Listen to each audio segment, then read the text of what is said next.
welcome back. My name is Laura and this is my YouTube channel. You can find me on the rest of the internet as I Heart You, that is spelled E-W-E. That is my Instagram handle. That is the name of my Etsy shop where I sell project bags and other things for knitters. And you can find me on Ravelry as I Heart You Knits as well. So today I just want to do a update for what I've been working on in the last few weeks. I think it's been maybe, has it been 3 weeks or has it been a month? I think it's been a month since I updated you last on what projects I've been working on. As well, I have a little bit of mail that I received just after I recorded last, and I have some project bags that I've been working on as well, so they're in progress, but if you want to stick around till the end, you can see some things that I'm working on for the Etsy shop. So let's see here, where to start. I haven't done a lot of knitting, so this is like my first confession. That's the first thing. Second thing, I'm on my floor right now because the craft room is just kind of trashed at the moment. I'm planning on doing a big cleanup like next week. So anyways, I'm just set up here on the floor. If it looks a little different, that's why. But yeah, I haven't really done a lot of knitting. So there's one project I've been working on a lot. I started another project and I don't have any finished objects or anything. So I guess both the projects I have to show you I've just recently started. So the first one is just a little Flax Light baby sweater. So this is my like go-to gift for new parents when they have a kid. I like to give them this Flax Light baby sweater. So this is Flax Light sweater by Tin Can Knits. They have the regular flax, which is worsted weight. This is the Flax Light, which is fingering weight. And you can see here it has this pearl detail, like a garter stitch detail on the sleeve. And other than that, it's just plain. It's really cute. It's knitted a really loose gauge, so it's really stretchy. If you use a stretchy cast on as well, it'll have lots of room for little baby heads to slip in. So that is my standard baby gift, is the 6 to 12 month size Flax Light sweater. And the reason why I think this size is good is because it gives you like a pretty big window where it's gonna fit. It only uses one skein of fingering weight yarn when I knit it at my gauge. I've never run out of yarn knitting that 6 to 12 month size, even though the pattern will tell you you need a little bit more yardage than that. I wouldn't worry about that. It's very roomy. It's not too thick because it's fingering weight, like it's fairly thin fabric. That just gives your the people who you're gifting it to, it gives them, I think, the biggest window of opportunity to wear the baby sweater, because it's always a game. Babies grow at different sizes. They are born at different sizes, and then they're born at different seasons as well. So it's always kind of a gamble knitting something, especially if it's like a cold weather garment for a baby. If you don't know what size that baby is going to be over the next winter, this works really well for fall and spring, and it's a great sweater. This is the one that I get the best feedback on from parents when I gift it. So this is what I do. Oh, and also it's machine washable. So I think that's another bonus too, is I try and tell people who I gift it to, I say, you can put it in the dryer, but it would be happier if you didn't put it in the dryer. But it's not going to be ruined if they do, because that's the last thing you want to do, is give someone who's already busy with a new baby like a very specific laundry regimen for your gift for them. So anyways, it looks very wee and cute here. I'm using the Fawn and the Fox yarns. This is their Otter base, which is their 75% superwash, 25% polyester, and 463 yards to 100 grams. The color is Echeverria. I like how I put the little question mark at the end there, like Echeverria, because I have no idea how to pronounce that. their label. This is the Fawn and the Fox's label. I love it so far. It's, you know, it's kind of mindless. I think I've knit 9 or 10 of these at this point. This might be my 9th or my 10th, I'm not sure. So I don't have a lot to say about it because I just sort of knit them on autopilot. But yeah, I'm done. The raglan increases for the collar and the, what do you call it, for the shoulder. And then I've split for the sleeves. And so what I do to prevent pooling with a fingering weight speckled yarn like this, after I split for the sleeves, I start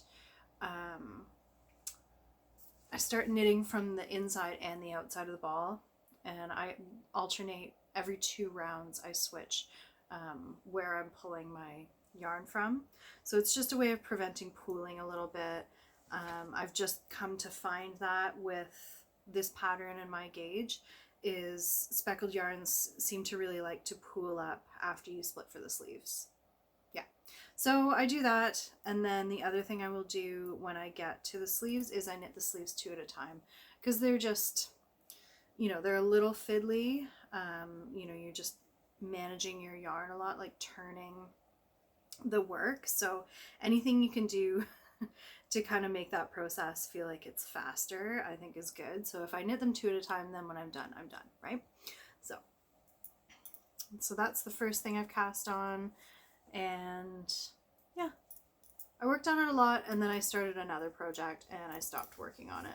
But I'll pick that up again and, you know, crank out the body at some point and then get back into knitting the sleeves. So yeah, it's not for anyone. I just want to have a little stash. I only have 1 baby sweater left, I think, in my little box of gifts up there. So I wanted to add a second one to it just to kind of, for insurance, in case a bunch of babies pop up all at once. I'm not sure. And then the second thing I've started here is a new sweater. I'm very excited about this. It is, I wouldn't say it's the most exciting thing to look at, but I'm very, very excited about this project. So if you watched my last video that I put up, it was all about my plans for 2022 knitting, specifically using up some of my sweater quantities of yarn that I have stashed. So I talked about this a little bit 2 weeks ago, and then now I've actually cast it on and I'm working on it. So it is the Cozy Classic Raglan, and this is a pattern by Jessie Mae of Jessie Mae Designs, and I am knitting it in Knit Picks Swish DK, and it is in the Lemongrass Heather. So the Swish DK is a superwash merino, and I've had this in my stash forever. I won't go over this too much because I did talk a little bit about it last video. In case you watch that, I don't want to be too repetitive, but I had it in my stash forever.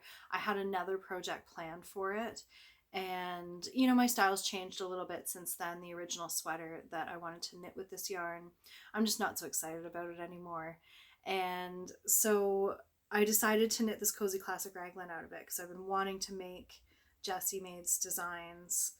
Are so nice. I've been wanting to make a Cozy Classic Raglan, and I'm just so happy with how this is turning out. So like I said, it's nothing exciting to look at.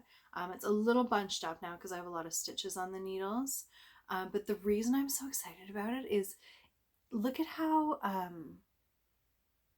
nice the details are on this.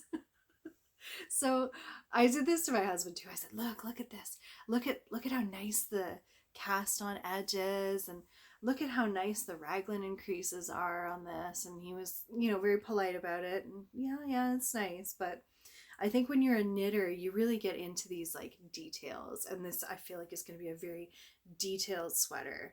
So the so far I've been doing everything to size. I'm doing the 46-inch size because I just want it to be a little bit oversized. I could have probably done the next size down, but I just wanted a little bit extra room. So I'm doing that 46-inch size. I know I have lots of yarn, and I would rather be a little too big than a little too small. My gauge seems to be perfect on it, and like I said, it's just all these lovely details. I did the tubular cast on I didn't do the one that was in the pattern, the instructions for that. I follow the instructions off of Andrea Mowry's YouTube channel. I'll link that down below. And I'd done that one before and I knew it worked well. And I just decided to do that because it felt like it might be a little bit faster than the one that was in the Jessie Mae one. So Andrea Mowry's has you just do like a long tail cast on, and then you do a couple setup rounds and then you join it in the round. But the Jessie Mae one had you, I'm trying to think, they had you like cast on a number of stitches and then you did some increasing, I think. It was just a different technique, and I knew how nicely this one turned out, so I decided to do that. So yeah, tubular cast on, and then it had German short rows for the neck shaping, and then it had this lifted increase, which I had never done before for the raglan, and I was kind of like, oh, I've never done these things before, and I wasn't sure how I was going to feel about it. You're always like a little hesitant when there's something new going on. I wasn't sure how I was going to like how it looked or whatever. So I was kind of hesitating and thinking, oh, I could just do my regular short rows, or, oh, I could just do my regular increases. But I decided not to do that. I decided to follow the pattern, and I'm really happy I did. The German short rows turned out really nice. You can see just a little bit of the short rows there. But it's not bad at all, and there's no holes or anything like that, so I really like that. So I was a fan of the German short rows. And then this lifted increase is really cool because you set up a center stitch and then you're kind of increasing around, like you're doing a lifted increase, but it's not a make one increase. It's different from that. It's in the pattern, it's listed as like LL1 and RL1, I think, like right lifted increase and left lifted increase. But as you can see, what you end up getting is, even though I'm knitting this top down, I'm getting little happy, smiley, upright V's going down my raglan.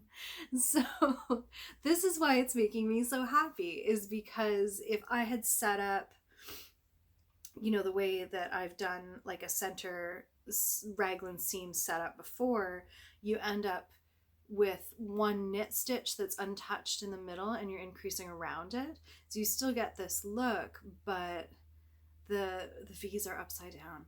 They're sad. They're sad knit stitches. So I'm really just loving the way this increase looks. Like, it's very, very clean. So it was a little fussy to do in the first couple rounds. I had gotten the knit side pretty much right, but I had done something wrong on the purl sides when I was doing the short rows. So I had about 5 increases. Yeah, like I think I had about 10 rounds that were not leaning properly. Like, I didn't have this nice clean edge going all the way down. So I did end up ripping out my short rows once and redoing them and fixing my increases on the purl side just to make sure that it matched, and I'm really happy I did that. So you're either like me and you're really excited right now. You're looking at this going like, oh, what beautiful, details, and I love the touches on the shoulder seams. Or you're like, I don't really see what's so important about happy V's going on your sweater instead of sad V's. But yeah, anyways, I'm really happy about it. As you can tell, obviously, I've had lots of coffee today, and this has just been really kind of inspiring to knit on. I've been watching a little bit of Olympics, and it was just exactly what I needed, was something a little bit different, but that I could memorize quickly. And now it's just sort of mindless knitting. So yeah, I think that's all I have to say about that. I'm really happy with it all around, and I would highly recommend that pattern. And it's been a while since I knit with the Knit Pick Swish DK, or the Knit Pick Swish at all, and it's making a really nice fabric. So I'm pretty happy with that as well, because I think it will be one of those staple things that will be in my wardrobe for a long time. So yeah, and I think that's basically it for what I've been working on. So I had a lot of sewing to do this, like in January last month. So I didn't get a ton of knitting done. What I find is at the end of the day, if I've been sewing all day, like cutting fabric and, you know, if I've been working with my hands all day and kind of trying to be creative all day already, I have a little bit of trouble when it comes to the evening pulling out my knitting and getting going on that, because like I said, it just feels like I've already been doing creative stuff and working with my hands all day. So unfortunately, I don't have a ton of knitting, but you know, the good thing for all of you is that I have stuff to put in the shop. And I finished a quilt for somebody as well that had been kind of sitting and needed to be finished. Um, so yeah, that just kind of like takes away some of my excitement for knitting in the evenings. But you know, I shouldn't be making excuses because, you know, here I am. I've knit the yoke of a baby sweater and an adult sweater. So I've clearly been doing some knitting. It just feels like I don't knit at all for a few days, and then on like a day off or something, I sit and I knit for like hours and finally get some progress made. So a little different from my usual style of kind of working at things slowly at the night. And then the other thing that I wanted to show you that kind of leads into stash acquisition is just this little embroidery pattern that I started, embroidery project. This is a pattern by Hook, Line, and Tinker. That's how far I've gotten on it so far. I've talked about Hook, Line, and Tinker before. I've done quite a few of their little pre-made embroidery kits. They're just so sweet. This one has a little fox and some flowers and a little butterfly. And so yeah, I'm just working on the black outline right now, but I love that. And here, I'll show you a picture of what it's going to look like when it's finished.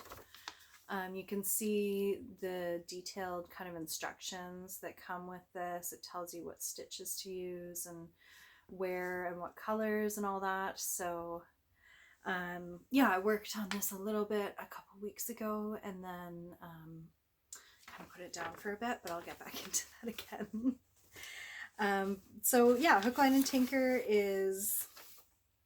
they're based out of the east coast of Canada, and I sometimes order directly from them, but you can also get them. They have a few places that stock their kits now. I think the first time I saw them was at the Make House in Victoria, which is like a fabric and making shop. I got a gift card at Christmas for the Little Red Mitten yarn shop, and they also stock the Hook, Line, and Tinker patterns. This is what came with my order, was this cool little card and a little thank you on the back. So anyways, I was excited about that the Little Red Mitten, I could get some yarn, and then I could also grab a new Hook, Line, and Tinker pattern, because the fox one is the last one I had in my stash. I bought quite a few a while ago, and I've slowly worked through them all. So I got this barn owl kit with my Leon Roxy order. This was a newer design by Hook, Line, and Tinker, and I fell in love with it as soon as I saw it. I really love owls. They're one of the creatures that I like. I really like forest animals in general. So yeah, owls, deer, foxes, bears, that sort of thing. But I just loved the color on this one, and it's listed as ambitious, beginner friendly, and it'll be fine. There's a little bit of satin stitching, which I haven't really done much of, but that's what I love about these patterns, is you're never doing anything for too long. So it's a great way to try a new technique. Like, you know, if you've never done French knots before, there's maybe like 10 or 12. Oh, never mind. There's a bunch in the feathers. Either way, you're going to do like 25 French knots if you do this one. But that's what I like about the Hook, Line, and Tinker patterns, is they aren't too overly ambitious for someone like me who's just getting into embroidery like this. So yeah, I picked that up. Oh, Sammy's going to come visit maybe. Sammy, come here. Come here, baby.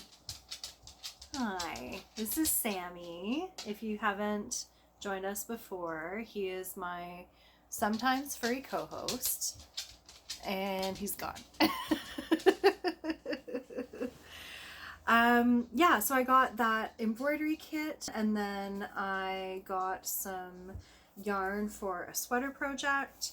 Again, I talked about this in my 2022 upcoming plans video, so I won't go too into detail about this, but I picked up some of the Holst Garn Super Sock, and the Little Red Mitten carries the Holst Garn Super Sock in these big 500-gram cones. So that was actually why I asked for a gift card from the Little Red Mitten, was because I had planned on grabbing one of these cones.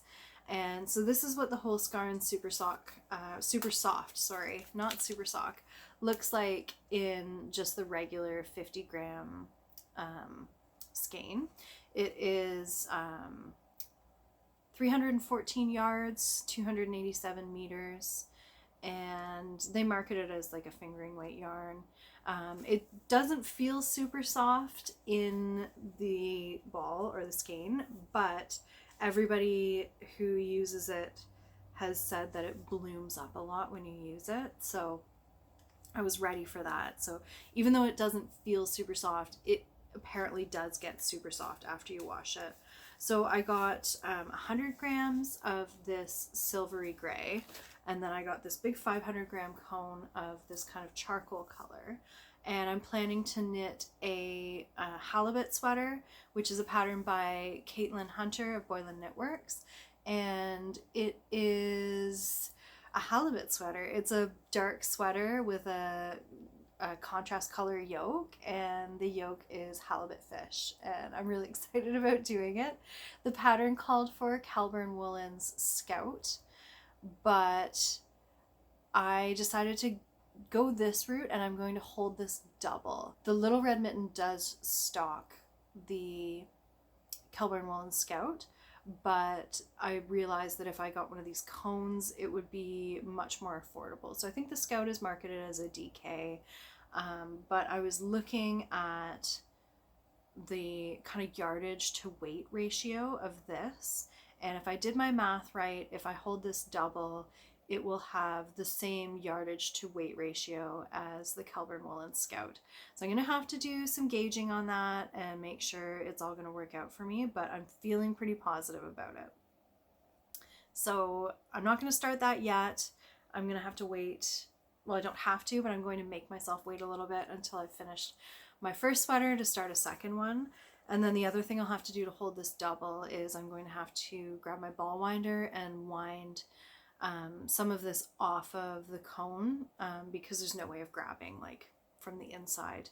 Value wise, this is a really great deal, and if you're looking to knit a big sweater or something like that, I would really recommend going this route, because they had a ton of colors, and it's really nice, beautiful, kind of, there's some solids, lots of heathers, and yeah, I'll be sure to give you a full review on how this works out once I start that project. So that was from the Little Red Mitten Yarn Shop. They're in St. Thomas, Ontario, and they have a podcast on their YouTube channel as well, which I watch and really enjoy those ladies. So maybe one day when I'm back in Ontario, I'll be able to visit the yarn shop in real life. And then, so the last thing I just wanted to show you was some of the bags that I have in progress for my next shop update. So my next shop update is going to be on the 18th of February, and I'm doing all fabrics from the designers from Ruby Star Society. So some of these are actually much older than the Ruby Star Society fabric company. They used to have their designs, like the women of the Ruby Star Society used to have their designs done by Cotton and Steel, and now they've moved to Moda. So it's kind of confusing. Some of this is Cotton and Steel fabric, but the designers and the feel of it is the Ruby Star Society, like how we know it now. But yeah, these are old stash fabrics. I don't know if you're not a fabric person, if you're interested in like the stories behind the designers and stuff, but the Ruby Star Society designers are one of my favorites. So I have a lot of their fabrics, and I kind of stash some of my favorites and keep them for years and years. So that's where a lot of these came from this week. So I have some sock size bag cut, just a couple. This is just little bees, heart bees. And then this one is like a butterfly, a daisy print. And so what I did is I did a couple, sock size. These ones are going to be the medium drawstring. So that's got the metallic gold on there with the octopus, the black on the bottom. This one has unicorns with pink horns and little sparkles in the background, or speckles, not sparkles, of pink.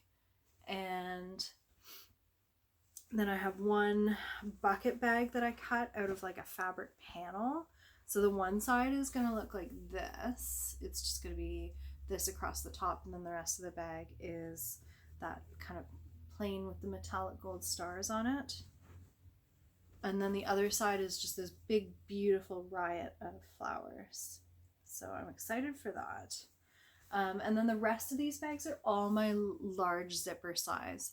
So I went through and was looking, and I had a lot of stock on like the XL bucket size, the medium drawstring, and the sock size. I had like a good amount of stock in the shop on each of those, but I only have like one large zipper in there. So I was like, okay, I need to do an update with all large zipper project bags. So they've got the unicorns again.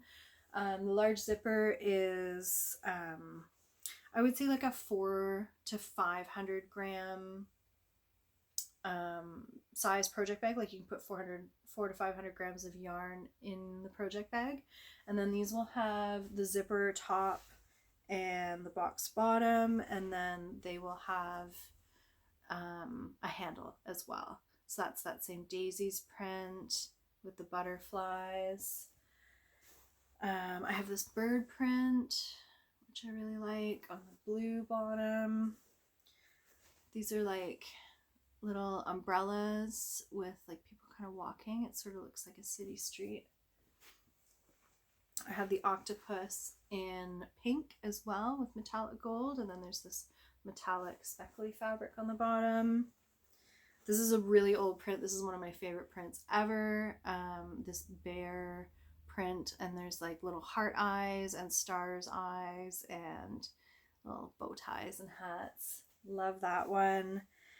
And then this one has foxes and rabbits, and I think there's little hawks flying by, and like a little winter scene, and then the octopus again. So these are all going to be in the shop, as I said, on February 18th, which is a Friday, I believe. 15, 16, 17, 18, yes. So not the Friday where you're seeing this video, but the following Friday. I will have those all in the shop. And yeah, hopefully you're excited about them, because I'm really excited about them. I just really love those fabrics, and it was fun to go through my shelf and kind of dig through and find some of those older fabrics that I fell in love with so many years ago, and bring them back. Some of the fabrics, the Selvage Edge said they were from like 2016 or something like that. So it's kind of fun, and it's sort of fitting because in like a month or two, the shop will be celebrating 8 years. I opened the Etsy shop in April 2014, and it didn't do much the first couple of years. I think I made a couple $100, but it's kind of fun that some of these fabrics are almost as old as my business, I guess. So either way, I hope that you enjoyed seeing what I've been working on. And I hope that you've been enjoying some of the other videos I've been putting out as well. If you missed the last couple of videos, you can look back. I did the 2022 plans that I've already told you about, and then I also did a everything I knit in 2021 roundup video as well. So if you're interested in seeing that, maybe if you've joined the channel recently, some of those projects may be new to you if you haven't watched back episodes. So yeah, hopefully, like I said, hopefully you enjoyed all this. And shop update February 18th. So for now, I will say goodbye. I hope you have a great day. I hope that you are crafting some fun things, and that you enjoyed coming along with me on this little adventure, seeing what I've been working on. Until next time, take care. Bye.